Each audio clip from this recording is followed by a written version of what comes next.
Hello everyone. Winters में खांसी और फीवर बहुत कॉमन है, लेकिन अगर ज़्यादा दिन तक चले तो निमोनिया भी हो सकता है। कोल्ड एयर और लो इम्यूनिटी से लंग्स इन्फेक्शन पकड़ लेते हैं। सीबीसी और सीआरपी जैसे टेस्ट से इन्फेक्शन का लेवल पता लगता है। अर्ली डिटेक्शन से ट्रीटमेंट सिंपल और फास्ट होता है।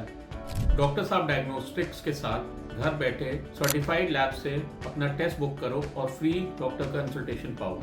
बुक करो www.doctorsahab.com पे या व्हाट्सएप या कॉल करो नीचे दिए गए नंबर पर।